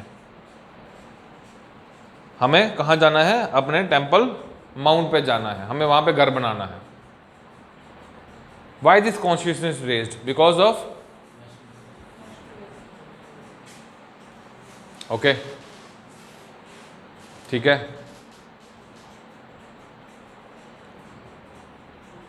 ठीक है सर। अब आया पॉइंट मज़ेदार, ये आपको पता चल गया। अभी हमने डिस्कस किया कि मैंडेट्स किसके पास थे, ब्रिटेन और फ्रांस के पास। अब अगर आप इमेजिन करोगे तो दिस इज योर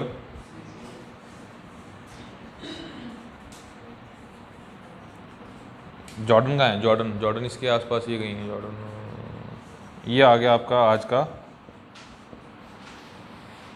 इजराइल। उस टाइम पे क्या हुआ करता था, ये आ गया आपका रेड सी, स्विज कनाल, ये आ गया Sinai peninsula, and this is your Egypt, and this is your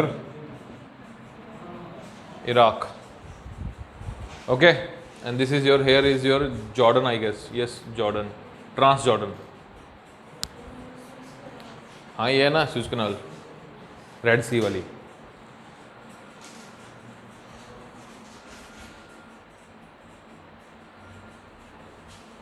yes, सही बनाया मैंने समझदार हूँ मैं। 6 साल हो गए, अब नहीं बनाऊंगा तो कब बनाऊंगा। Okay, now see sir, Iraq British, France British colony थी। तभी जो ये सी है इसको फ्रांस कंट्रोल करता था। आने दे भाई, किसका अभी? हाँ तो वो तो है ही। ये आपका आता है स्क्रैम्बल फॉर अफ्रीका टॉपिक में, वर्ल्ड हिस्ट्री में। जो आपको वर्ल्ड हिस्ट्री पढ़ाएगा वो उसमें पढ़ाएगा कैसे इन्होंने बाउंड्रीज क्रिएट की। वो क्या देख रहे हो एक दूसरे का क्या हुआ, पढ़ा दी है?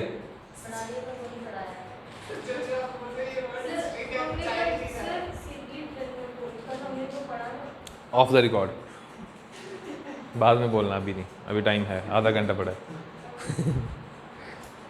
हाँ ये मैं हर जगह फेस करता हूँ ना ये सब, तो इसलिए मुझे पता है कि बाद में, अभी इस पे फोकस करो, अभी कन्फ्लिक्ट नहीं राइज करना है, ठीक है। Britain, France and Britain, and they said कि सर हमारा होम कहाँ है, पैलेस्टीन। लेकिन वहाँ पे कौन रह रहे थे? अब चुप करो, अरब पीपल आर लिविंग देयर, ठीक है। और ये इसने बोला कि जहाँ तो हमें हमारा घर दे दो, नहीं तो देखो बुरा हो जाएगा, गलत बात है, ऐसा नहीं होता। और इन्होंने उस घर को लेने के लिए इन्होंने अपने बाइबल, तोरा, हर बुक में उसका रेफरेंस भी बता दिया कि देख लो भैया ये ज़ायन का मेंशन हुआ है, उस जगह का नाम भी मेंशन हुआ है, जेरूसलेम का भी मेंशन है। हम लोग तो हिस्टोरिकली वहीं से बिलोंग करते हैं, हम तो यहाँ ऐसे आए थे, तो हमें जाने दो वापस। ब्रिटिश बोला कि ठीक है जाओ, कोई बात नहीं, क्या मसला है।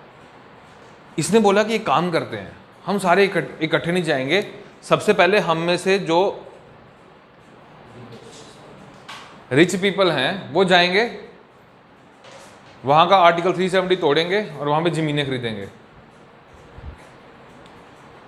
Same logic. They came over here, इनके साथ दोस्ती बनाई और इनको बोला कि थोड़ी ज़मीन दे दो यार, इन्होंने दे दी। अरब पीपल, वेलकमिंग पीपल। जैसे वो ज़मीनें मिली, इन्होंने ज़्यादा अमाउंट में ज़मीनें लेना शुरू कर दी। उसके बाद इन्होंने गरीबों को बोला कि आ जाओ बेटा, चलते बनो। सब शिप पे बैठ बैठ के आ रहे हैं एंजॉय करने। ब्रिटिश बोला कि वेरी गुड, बहुत अच्छे, लगे रहो, धीरे धीरे आते जाओ आते जाओ। एंड देन अरब्स ने बोला कि ये क्या मजाक हो रहा है, हमारा घर छीन ले रहे हैं, क्या मजाक चल रहा है यहाँ।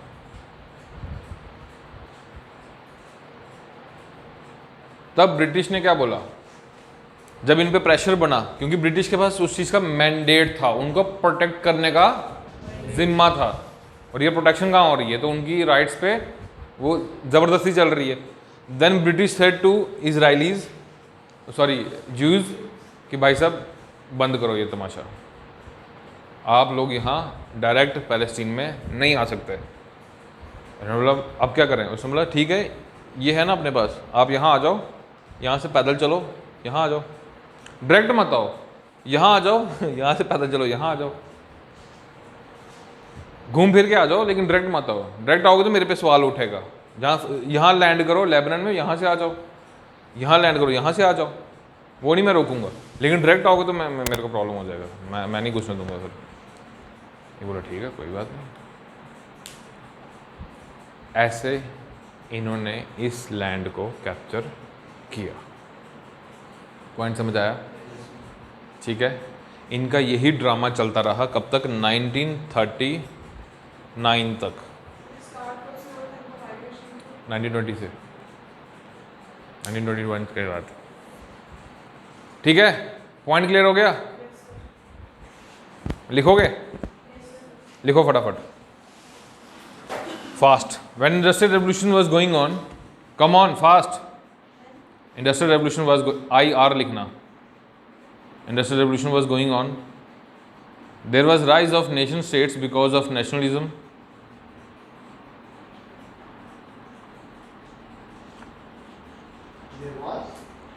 कौन बोल रहा है? There was a rise of nation states because of nationalism.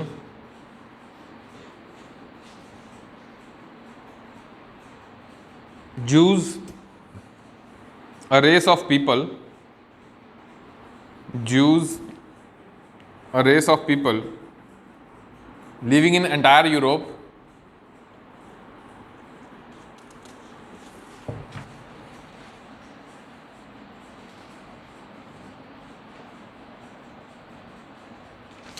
living in entire Europe, were very rich,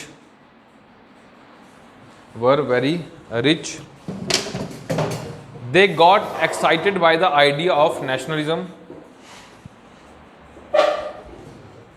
They got excited by the idea of nationalism and demanded their own nation state, that is Palestine. That is Palestine. अपने religious text, Bible, तोरा, ये जो उनकी books हैं, उसके basis पे उन्होंने बोला कि उसमें ज़ायन एक टेम्पल माउंट है, उसका मेंशन है, पैलेस्टीन का मेंशन है हमारी बुक में, और जेरूसलेम का मेंशन है। तो उन्होंने बोला कि ये देख लो, इसमें है तो हमें जाना है। जैसे मान लो कि हमारी ऋग्वेदिक सोसाइटी में क्या बोला गया है, भारतवर्ष की बात की गई है, बट एग्जैक्ट बाउंड्री नहीं पता। सप्त रिवर्स के बेसिस, 7 रिवर्स के बेसिस पे बाउंड्री, सरस्वती रिवर भी उसमें काउंट की जाती है, जिसको आज गग्गर रिवर बोलते हैं, फिर इंडस है, तो उन्हीं के बेस पे अब हम डिनोट करते हैं। अब कल को हमारी गवर्नमेंट क्या करती है, हमारी गवर्नमेंट बोलती है हम क्या बनाने जा रहे हैं, हिंदू राष्ट्र। वो इसी बात पे क्लेम करती है कि एंशियंट टाइम में, अशोका, चंद्रगुप्त मौर्य के टाइम पे अफगानिस्तान भी हमारा पार्ट हुआ करता था। अब रेफरेंस है, बट आज की रियलिटी के हिसाब से हम अगर उसको काउंट करें शुरू करें, इट विल क्रिएट कन्फ्लिक्ट ना। अगर हम कल को अफगानिस्तान को कंट्रोल करना शुरू करते हैं, सपोज करो, पाकिस्तान को कंट्रोल करना शुरू करते हैं, नेपाल भूटान को भी कंट्रोल करना शुरू करते हैं, तो क्या होगा? कन्फ्लिक्ट ही होगा। ऑल्दो हम मेजॉरिटी में हम उनको ओवर कर सकते हैं, बट वो उनका जो अंदर से कन्फ्लिक्ट है, जो अंदर से डिस्टर्बेंस है, वो तो सारी उम्र के लिए रहेगी। यही है, समझ रहे हो? लिखो, इन 1896 world Zionist Congress was created in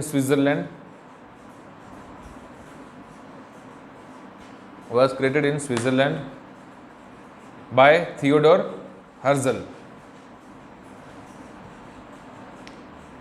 लिखा है बाय थियोडोर हर्जल। और भाई साहब जिसका नाम आता है ना, जैसे जायोनिज्म आया, इसको कैपिटल में लिखा करो, थोड़ी सी ना नोट्स की सेंस बनाओ, ठीक है? इनको कैपिटल में लिखो और इनको वही सेमीकोलन में डालो, अंडरलाइन करो, गोला करो, ताकि अगली बार जब इनको खोलोगे कभी ज़िंदगी में तो समझ आ जाएगा। हंस रहे हैं कि हम तो खोलेंगे नहीं। He said, "We will go back to Palestine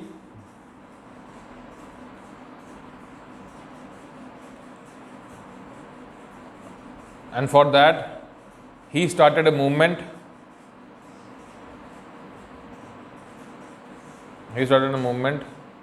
Zionism। Bracket में political movement.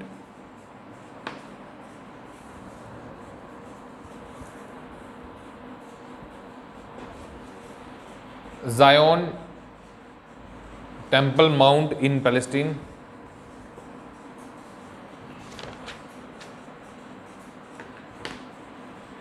It was a well planned movement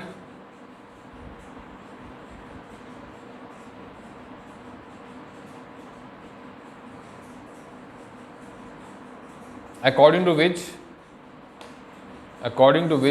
rich people will go to Palestine first,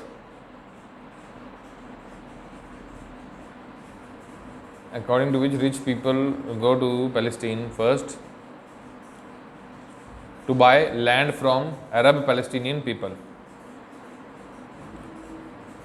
first go to Palestine to buy land from Arab. अरे इतना दिमाग अभी तो बताया यार, थोड़ा खुद से भी लिख लो, डोगरी में लिख लो। पीपल यूज टू से it was basically A migratory system, इसको कैपिटल लेटर्स में लिखना। पीपल यूज टू से it was basically a migratory system.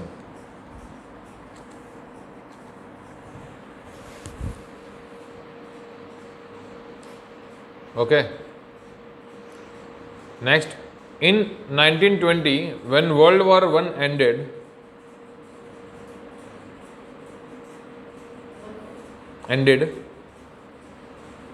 formally with the signing of Treaty of Versailles, Jews started moving towards Palestine.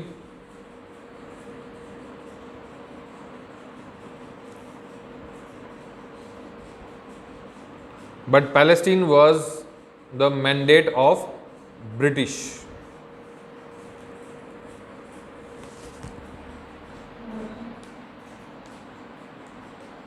So British were in dilemma.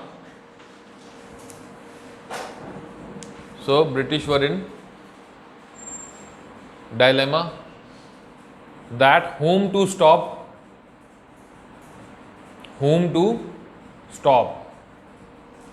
Jews, which were rich people, or Arabs,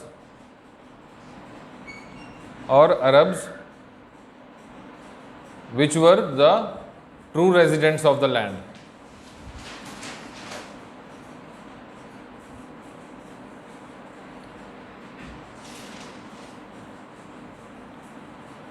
So British announced that we will restrict the entry of Jews in Palestine We will restrict the entry of Jews in Palestine.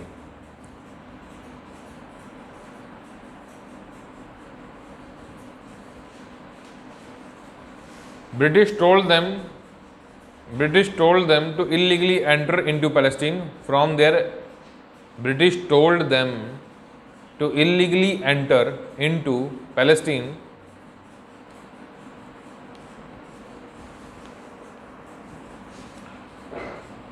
from their adjoining mandates and colonies.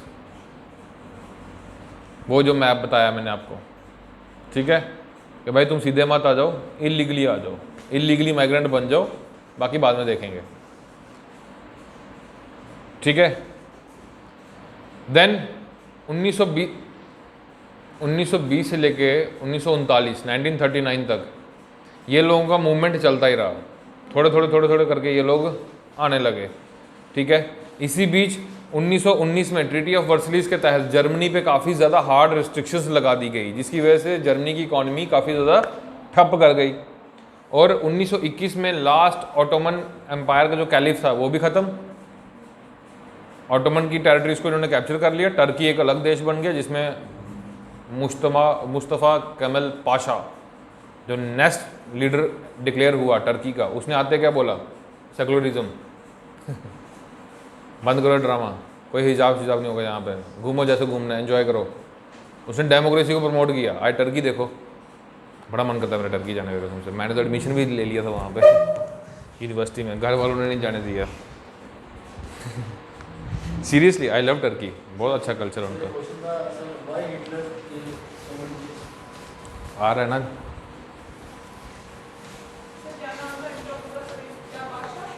Mustafa Kemal Pasha, Ataturk Mustafa Kemal Pasha,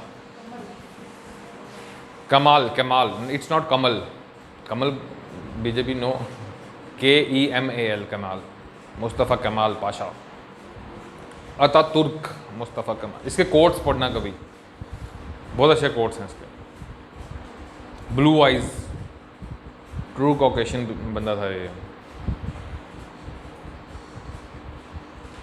बड़ी declared, ये आते इसने बोला कि सारी फसाद की जड़ जो है रिलीजन है, बंद करो ये ड्रामा, हम लोग क्या हैं, सेकुलर हैं, डेमोक्रेटिक हैं भाई, कोई नहीं चलेगा यहाँ पे तमाशा, कोई एक्सट्रीमिज्म नहीं चलेगा यहाँ पे, बहुत हो गया, हम लोग एंजॉय करेंगे आज से। They are enjoying, Turkey people, I am learning Turkish language also, समझ नहीं आती मेरे को।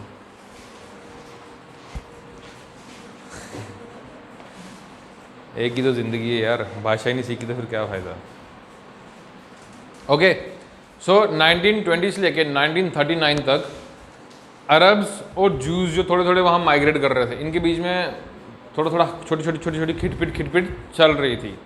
बट अरब्स को भी आइडिया नहीं था कि आने वाले टाइम में हमारे साथ क्या होने वाला है, जूस को भी एग्जैक्ट आइडिया नहीं था कि हमें इजराइल मिल जाएगा, मतलब पूरा का पूरा लैंड ही हमारा हो जाएगा, ठीक है, कि आगे जाके सुपर पावर्स जो हैं हमें सपोर्ट करेंगी। तो दोनों ये हल्के हल्के में लड़ाई कर रहे थे। इसी बीच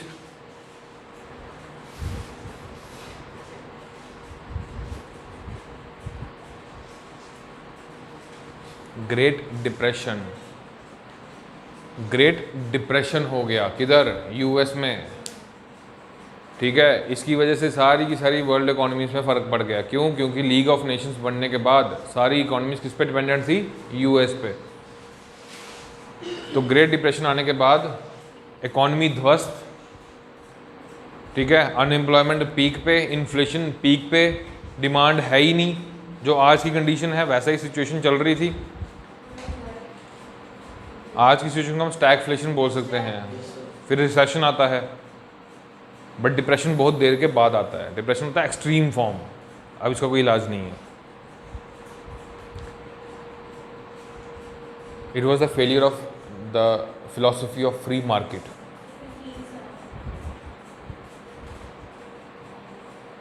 ठीक है, ग्रेट डिप्रेशन ने जर्मनी की इकोनॉमी को और अच्छे से निचोड़ दिया। 2G scam, coal scam, and then rise of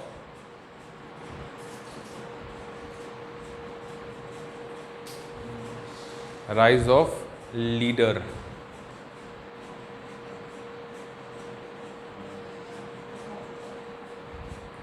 Nazi party, far right,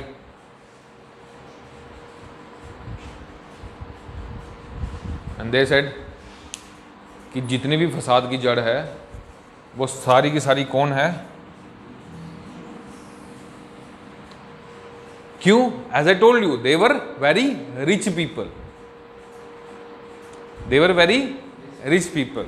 just imagine कि अमेरिका में अब इंडियंस कितने हो गए हैं। जैसे कनाडा की बात कर लो, कनाडा में रिसेंटली एक लड़के को गोली मार दी, गाजियाबाद से वो लड़का था, है ना, वो बड़ा हल्ला हुआ उसके। ये आने वाले टाइम का फ्यूचर है। क्यों? क्योंकि इंडियन यहाँ से जाता है 10-20 लाख रुपए खर्चा करके, वो 1 साल में पूरा करके उसके वहाँ गाड़ी भी ले लेता है, घर भी ले लेता है, और यहाँ आके बिजनेस भी डाल लेता है, यहाँ से भी पैसा खा रहा है, वहाँ से पैसा खा रहा है, और कभी वापस नहीं आता। अब कल को अगर कनाडा में इंडियंस ही इंडियंस हो गए और वही सब कुछ कंट्रोल कर रहे हैं, धीरे धीरे पार्लियामेंट में तो घुस ही गए, कल को प्राइम मिनिस्टर भी अगर इंडियन हो गया, सोचो, जस्ट इमेजिन, तो वो वहाँ के लोगों में तो हिटलर पैदा हो ही जाएगा ना, कि हमारी धरती पे क्या मजाक चल रहा है बे। सेम केस, इसने किसको रिस्पॉन्सिबल ठहराया? जूस को। ठीक है, पहला इलेक्शन हुआ after great depression, Nazi party को कुछ खास वोट नहीं मिले। देन नेक्स्ट इलेक्शन में नाजी पार्टी मेजॉरिटी में आई, आते गवर्नमेंट बनाई, उसने आते ही बोला कि जूस का एक्सटर्मिनेशन करना बहुत ज़्यादा ज़रूरी है। और ये लोग तो वैसे भी शोर मचा के बैठे हुए थे कि हमें अपना घर जाना, हमें अपने घर जाना है। इसने बोला दफा हो जाओ, निकल जाओ यहाँ से फटाफट, इससे पहले कि मैं तुम्हें उड़ा दूँ, तुम लोग निकल जाओ। अब वो भागने लगे, इसने तब तक टेरिटरीज को कैप्चर करना शुरू कर दिया। इसने बोला नहीं, ये नहीं जाएंगे, ये वहाँ जाएंगे, वहाँ भी गंद मचाएंगे, इनको ख़त्म ही कर दो। And he organized what?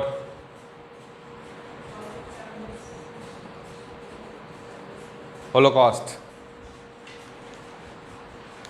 Gas chambers, उनके बाल उतार के ठूस दिया, बाल का ट्रेड करता था, बाल बेचता था वो, फिर उन पे एक्सपेरिमेंट्स करता था, ब्लड के एक्सपेरिमेंट्स करता, जो भी दवाई होती थी उसको पहले उनको लगाता था।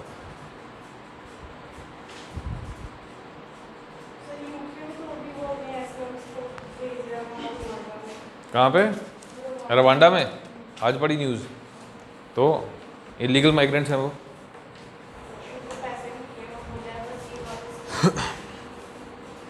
क्या कर सकते हैं? लिखोगे या ये हो गया?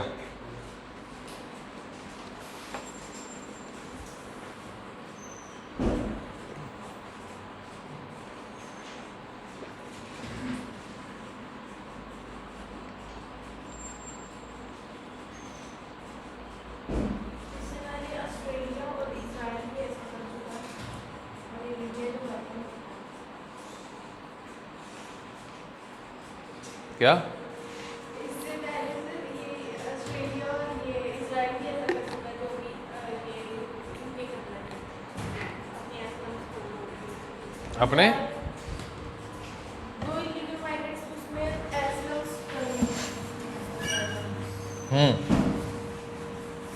उनको क्या कर चुका? वापिस भेज चुका। नहीं, उनको माइग्रेंट उठा के एक कंट्री में भेज देना और कंट्री को पैसे भी देने की इनको वापस लाना, बस ये वापस नहीं आएंगे। तो अच्छी बात है ना, सारी फसाद की जड़ी जब ब्रिटेन है तो इंडिया सबको हेल्प, इंडिया सबको, तो अच्छी बात है ना, हमारे पास लैंड ही इतनी है, वासुदेव कुटुंबकम, इतनी नौकरी है हमारे पास, हर किसी के पास 2-2 नौकरी है, तो लोग तो आएंगे ही यहाँ पे। अरे भैया, जहाँ से वोट के आ रहे हैं वहाँ पे कंडीशन देखो, तो comparatively India is better than those countries. अगर उनके बस की बात होती, जस्ट इमेजिन अगर अफगानिस्तान और बांग्लादेश को यूरोप बॉर्डर करता होता किसी से, वो इंडिया कौन आता? कोई आता? अगर हमें यूरोप बॉर्डर करता तो हम लोग भी जा रहे होते यूरोप में इलीगली, कि चलो यार। इंडियंस पैसे देके जाते हैं, उनके पास पैसे नहीं है। सर जो इलीगल जाते हैं जैसे पंजाब में भी बड़े, हाँ, मेरे को भी ऑफर आया था 35 लाख दो, मैक्सिको के जरिए, यूएस में मैं। लेकिन सर वहाँ पे मारे भी बड़े जाते हैं। बिना उस वाला इशू हुआ तो पहले वो लोग जा रहे थे, वो बिना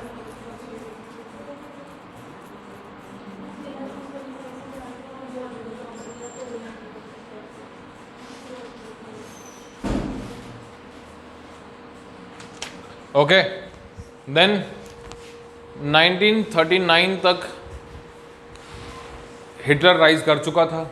उसने आते ही बोला कि मैं ट्रीटी ऑफ वर्सलिस को नहीं मानता, मैं अपने ट्रेड भी बढ़ाऊंगा, अपने एक्सपेंशन भी करूंगा, मिलिट्री भी बढ़ाऊंगा, तुम्हें जो करना है कर लो। लेकिन तब तक बाकी कंट्रीज जो थे वो वीक थे और वो लोग कुछ खास कर नहीं रहे थे। देन अल्टीमेटली इसने क्या बोला कि जूई ज़्यादा फसाद की जड़, ये लोग एक तो वेल्दी हैं, रिच हैं, दूसरी बात ये लोग कहते हैं कि हमारा देश कोई और है, तो ये यहाँ कर कह रहे हैं, इनको भगाओ, इनको भगाओ। देन 1940 में उसने होलोकास्ट की पॉलिसी लॉन्च की, उनको मारने लग गया, ठीक है। इसी बीच यूएसए को जूस पे तरस आ गया। उसने क्या बोला, उसने ब्रिटेन को फ़ोन किया, यूएसए ने, उसने ब्रिटेन को फ़ोन किया और बोला कि भाई मैंडेट तेरी है पैलेस्टीन और तूने इनकी एंट्री पे रेस्ट्रिक्शन लगा रखी है, तो रिमूव दैट रेस्ट्रिक्शन। समझ आई बात, समझ आई बात। इसने बोला कि रेस्ट्रिक्शन हटा दे, यूँ जूस को वो शरेआम कुत्तों की तरह मारने लग गया है, तो रेस्ट्रिक्शन हटा। ब्रिटेन ने फटाफट से उनकी रेस्ट्रिक्शन हटाई, फिर जूस भागे किस तरफ, पैलेस्टीन की तरफ। कुछ जूस अमेरिका में गए थे तो चालू था इस बारे में कि बताया जाता है कि कुछ जूस अमेरिका में गए। अरे वो एक सिंगुलर पॉइंट ऑफ व्यू से हम नहीं बात करेंगे, हम यहाँ पे पूरा बात कर रहे हैं। वो कौन कौन गया था वो बड़ी लंबी कहानी है, दफ़ा कर उसको।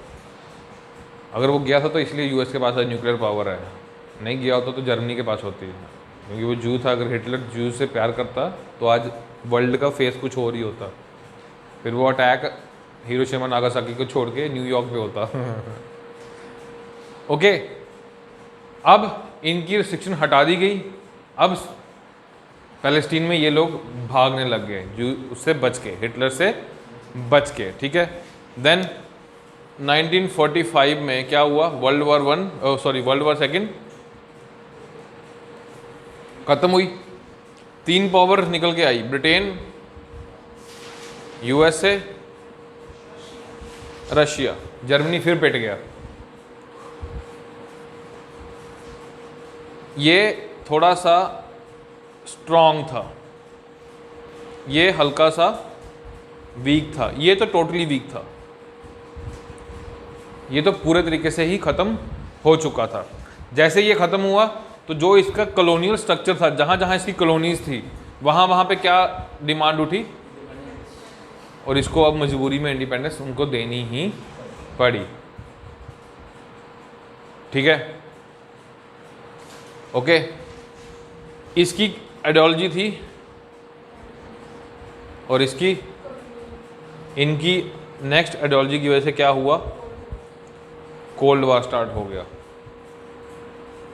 ओके, देन ब्रिटेन ने बोला कि अपनी कॉलोनीज को अब इंडिपेंडेंस देने का टाइम आ चुका है। इसमें सबसे पहला नंबर किसका लगा, इंडिया का।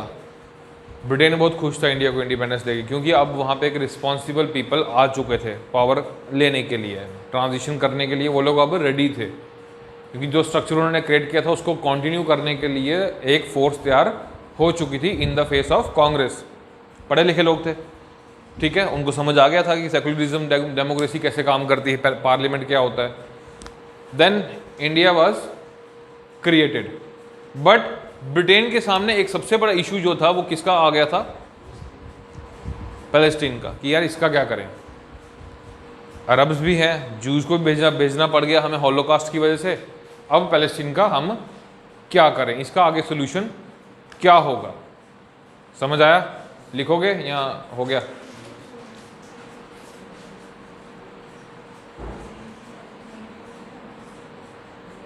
अभी दोबारा से सब मसला चल रहा है ना, तो इजराइल ने मास के वहाँ पे दोबारा वो चलता रहता है यार, उसको क्या करोगे। मैं फिर बोल रहा हूँ, we are not talking about particular incidents, हम लोग इंटरनेशनल रिलेशंस की बात कर रहे हैं, कैसे वो चीज़ें डेवलप हुई। This is a historical background. और पेपर में ये सब चीज़ें मत लिखना, मैं पहले बता रहा हूँ, ये सिंगुलर मत लिखना, क्योंकि उसको पता चल जाएगा कि ये बंदा बायस्ड है, और बायसनेस सर्विसेज में नहीं चाहिए, क्योंकि आप लोग एक डिप्लोमेट की तरह काम करोगे। डिप्लोमेट क्या होता है, मध्य मार्ग, ना इधर ना उधर। इंडिया यूक्रेन की साइड भी नहीं है, रशिया की साइड भी नहीं है, लेकिन फ़ायदा दोनों से ले रहा है। दिस इज़ व्हाट डिप्लोमेसी, समझ रहे हो, यही आपको करना है। तो पेपर में ऐसी फालतू की एग्जाम्पल मत देना कि वो जी अटैक हो गया मारा ना, पता है, सारी दुनिया को पता है, लेकिन क्या कर सकते हैं। हमारी गवर्नमेंट की पॉलिसी ये नहीं कहती कि ये किसी को मारा है, वो कहते हैं शांति बनाए रखो, तो हम भी यही चाहते हैं, शांति बनाए रखो।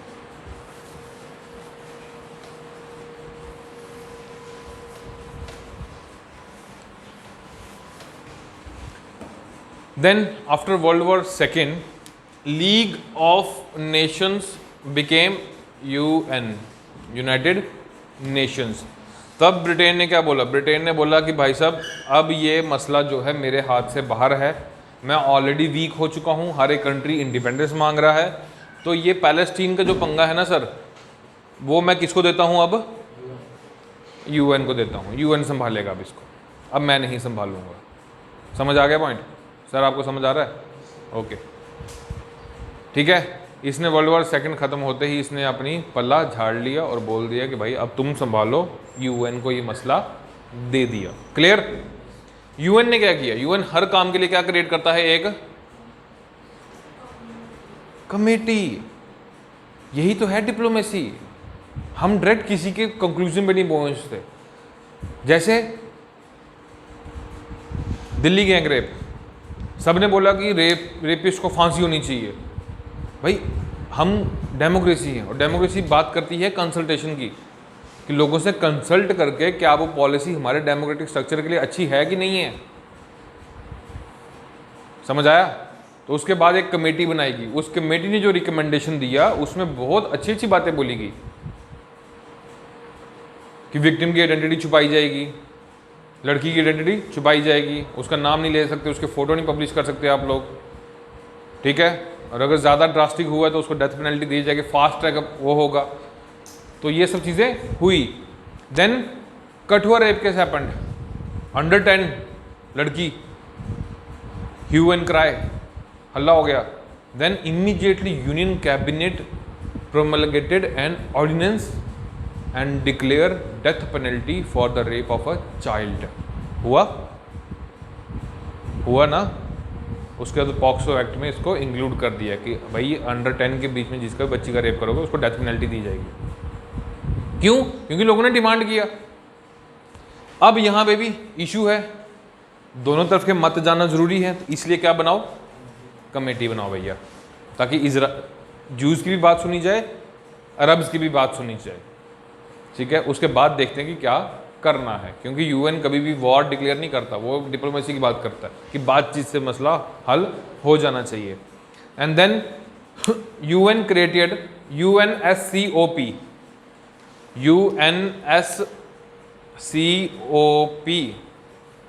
UNSCOP in 1947, UN Special Commission on Palestine।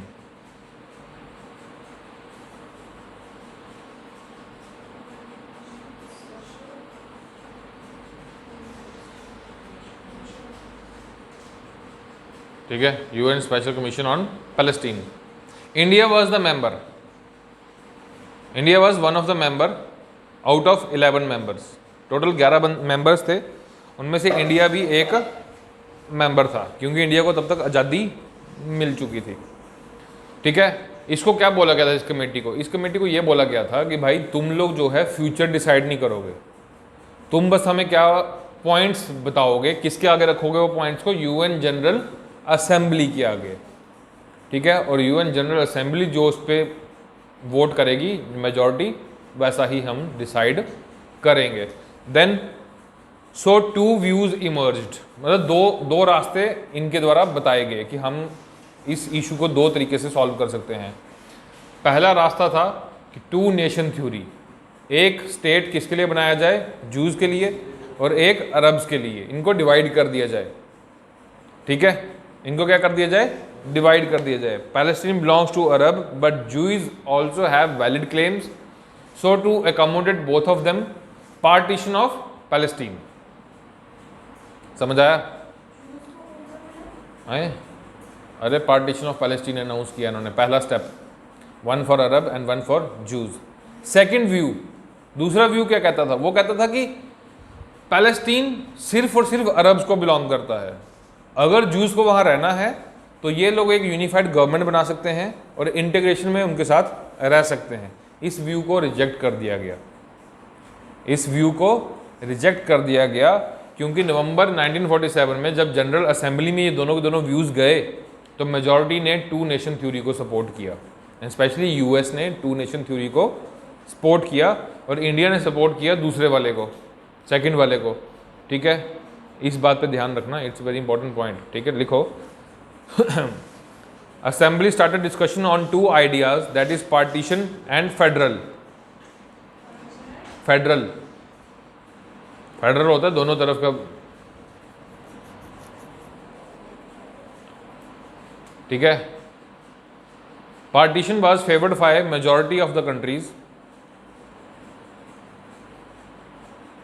partition favored by majority of the countries and called as majority plan, and called as majority plan.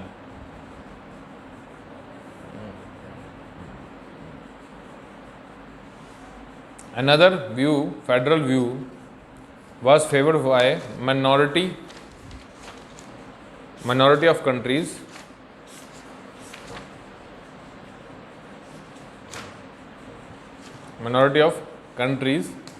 called as minority plan. India favored this plan.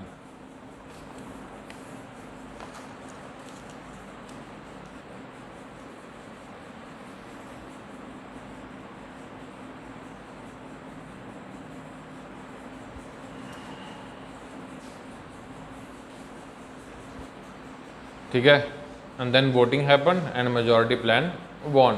ठीक है, और इसके हिसाब से दो nation अब create होने जा रहे हैं। तो दिसंबर 1947 में यूएन ने डिमार्केशन किया, मतलब बाउंड्रीज क्रिएट की। यूएन अंडरटुक डिमार्केशन और partition for Arab Palestine and Jews Palestine.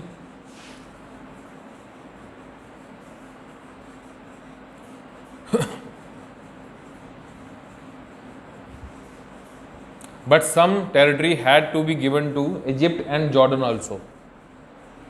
And some territory had to be given to Egypt and Jordan also.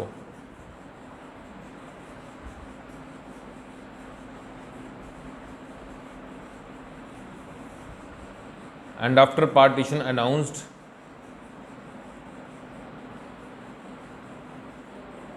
US supported Jews aggressively. US supported Jews aggressively. Next point. By May 1948, by May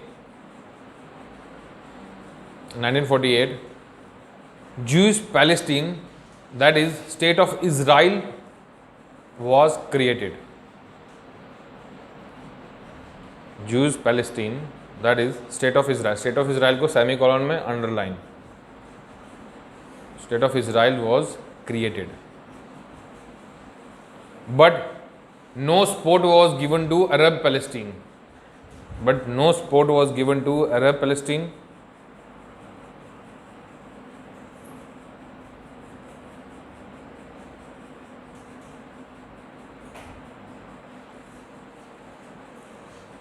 And then Arab countries, next point, and then Arab countries, bracket में Iraq, Syria, Lebanon, Jordan, Egypt,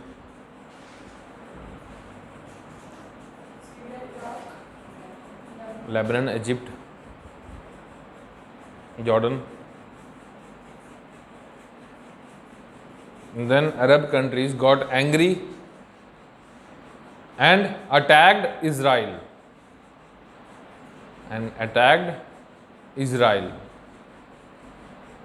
And this was the first Arab-Israel war. This was the first Israel-Arab war.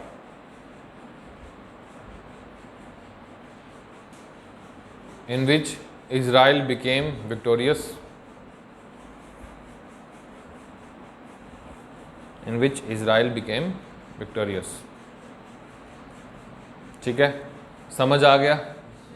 इनका भी partition हुआ है। ठीक है, एक को support मिला और एक को सपोर्ट नहीं मिला। उसके बाद गुस्से में इन्होंने लड़ाई की और उस लड़ाई का परिणाम क्या हुआ कि जूस को, जो इज़राइल था, वो जीत गया। ठीक है बस अभी है टाइम, है ना? बहुत लंबा टॉपिक है ये।